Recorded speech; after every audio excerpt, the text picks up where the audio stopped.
What's up, everybody, and welcome to yet another replay review. I'm so happy. It's Anniversary Team Slayer. CEA is some of the most fun I've had with Halo in years. Halo 2 will always remain my favorite Halo game, but honestly, in the last few years since I've been YouTubing, Halo CEA is the jam. We're on board with BlackKioDragon, and I want to point out a few things as we start. When you spawn on the red side, you have two options. One, go for the snipes, or two, what I think is the better option, you pull OS and you get the rockets. That means your very first, your start off the breakaway, is you go the route you're going, you pull out your pistol and you look towards that ledge right there where the blue team's going to be spawning and running. Your goal is to make it to the OS alive, and if you do, you get free rockets, and from there, you work on taking the tower. The strategies on this map have been around forever, and they are well known. You get the power weapons and you control the tower side of the map. There's two shotguns on the map. There may be a third on the Anniversary Edition. I totally can't remember. But the shotguns are designed for controlling the tunnel and the rampways up to the top of the tower. The rocket launcher is great for controlling the ramp up to the tower. But the sniper rifle on this map is the most powerful weapon because of the large open sight lines. And if they spawn out on red side, the side you're on, it is a sniper's paradise. So the fact that you don't go for the OS or the rocks off the start or the snipe off the start is a huge mistake. Against good players, they'll capitalize on this. This map was known as Hang 'em High back in Halo CE 10 years ago. It was remade in Halo 2 as Tombstone. Halo 3's Longshore took some elements of Hang 'em High and put them in it, and it's known as High Noon in Halo CEA. The point is, the team who controls the sniper on this map will win.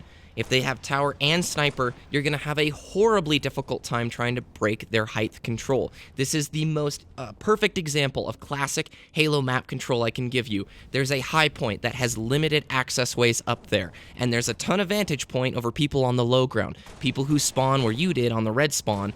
If you have the sniper rifle, oh my word, easy pickings. Easy pickings down in this graveyard area with all these little tombstones that, you would call these pillars. Now you pull the shotgun and we immediately work our way into the tight sight lines of the map, which is the tunnels. This is one of the ways that the opposing team can try and break the top control. There's multiple ramp ways out there, known as shutting down the player as he's going for the sniper rifle. You see the guy down at active camo getting the shots down, which is great. You note that your pistol is on 10 sensitivity, and that's going to obviously hurt you. In the email, you said he was living dead the game before, so I can't really hammer you too hard on this, but for the sake of the video, 10 sensitivity is way too burly.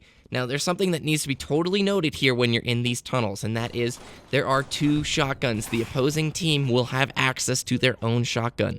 So when you go down in these tunnels, it's almost always a game of who has the most patience, who is the one who will charge around the corner and get the shot that needs to happen. If you chase in the tunnels, you're going to have a hard time.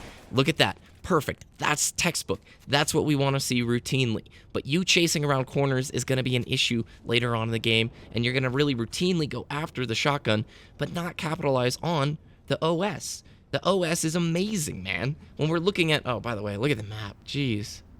These remakes are so gorgeous. I loved this expansion. So few players actually played it. But we look at the clock, and we're already coming up on the new OS timing, and the new rockets and sniper timing should happen. Now, both teams pulled things late, so I can't really hammer you that hard, but snipes, pick it up, dog, and this game will be so much easier. Now, the most important thing that we need to hold on to in this match with that shotgun is this height control. Trying to retake the tunnel from the bottom up is much harder, and you just lost that height control for no reason. Now you have to work your way all the way back up to the top and try and control things again. Here's what I'm talking about, though.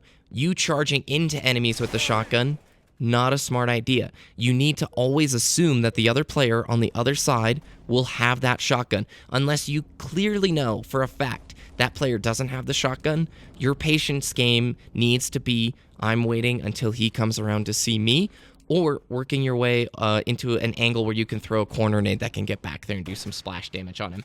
Running right back to the same spot is so dangerous. What if the blue guy was still in the same spot crouching? Now take a look here. Take a look. How do we handle this?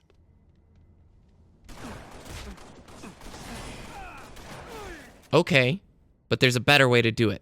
You have the best angle possible. One nade on the wall, which you had in your pocket, right there. He's done, or he's weak enough to where you don't die to the second blue player coming from the bunker, and you continue to have the shotgun. So just keep that in mind. The corners are not just for the shotgun, and if we charge right back here, this is death. This is suicide. You have to assume that blue teammate could have been right there with the shotgun, dude. Have to. If they was there, done. Again, you're losing that shotgun. Continually chasing the shotgun shouldn't matter. There comes a point in time where if they are advancing on you, if they are gaining those advantages, you have to reappropriate your strategy to something different. Okay, they're taking back some of the height control, and they have that shotgun. I can't mess around in the tunnels anymore because my Magnum just cannot compete with the one-shot boomstick that is the shotgun in those tight space corners. Do I need to go get a snipes? Do I need to go look for the rocks? Or do I need to go pick up our shotgun to contest these guys differently? Those strats should be running through your head consistently. And no more weapon switching, please.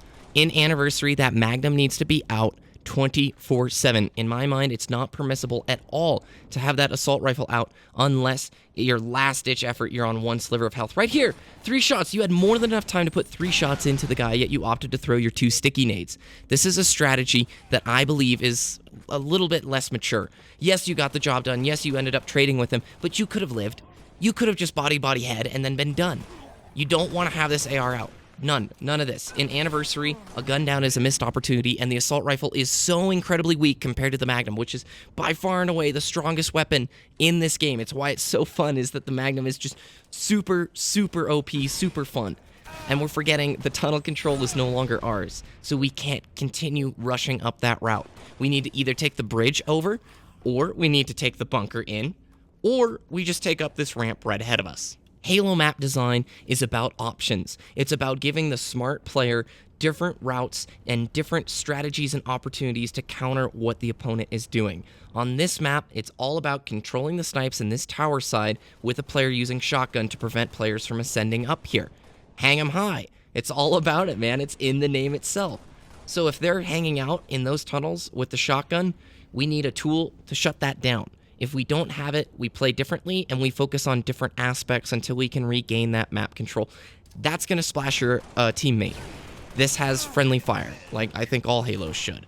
Again, splashing your teammate for no reason. And blind checking. Don't do it, man.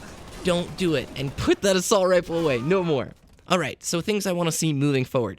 Lower that sensitivity. You already point that out in the email. Not a big deal. But 10 sensitivity works for some players. I know a few players who can make it work. But for the majority, I'd rather see a more accurate shot than being able to turn around quickly. That's my personal opinion. You gotta go for the power-ups, man. The OS respawns very quickly. It's 2 minutes. And remember, snipes and rockets were not contested ever in this game. If you have either one of those for multiple pickups during the game, your score will be crazy. You will be laughing yourself to the bank how much easier it is to control the map, control the spawns, and ultimately have a scorecard at the end that just makes you smile. But thank you for sending in the replay. I really appreciate it. I love Anniversary, and I'll see you in the bullet points.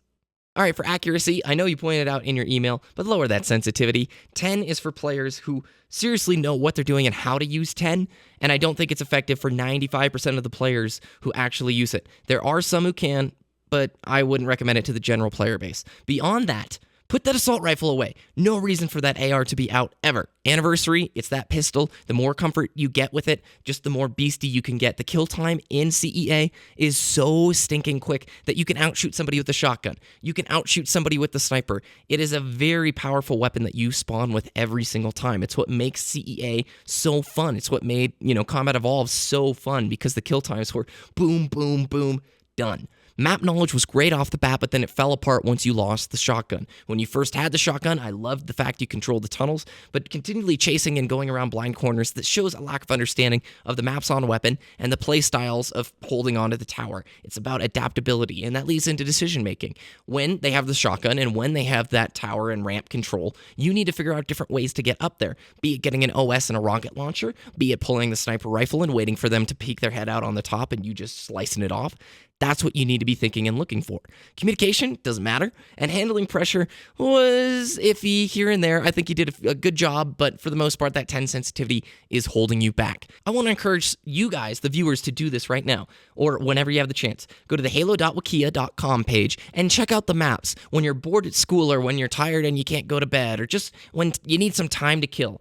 Go check out the maps, because they have a great section on strategies for each of the maps, especially with the Halo Master Chief Collection coming out. I know there's a lot of you who are going to be playing maps you've never played before, that the old school Halo base, we've got hundreds of matches on, and we know the main strategies. That's one of the fun parts of Halo, is like, Sanctuary players know how to play Sanctuary and can exploit those who don't. So go and read strategies, start prepping up, and get your knowledge building. It's one of the most fun parts of Halo, in my opinion, is to look back at something like a lockout and just think of different ways that you can use the map and the power weapons to create new strategies. There's already well-formulated stuff that's been done 100 times, and you should know the bread and butters, but from there you can start coming up with some really unconventional things. It's why I've been playing Halo and loving it for 10 years.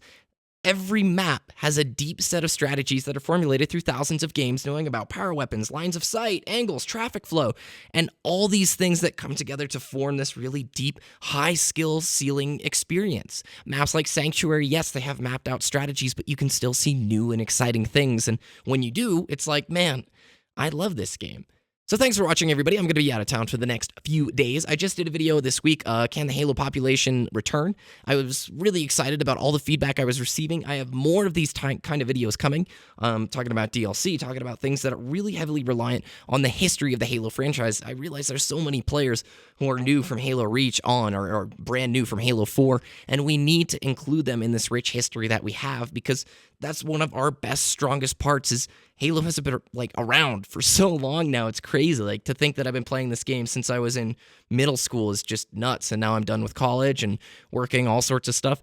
My schedule, I'm trying really hard to get 2 replay reviews out a week. I think I've gotten a lot better in the week since school has finished, but I just ask that you all are patient with me.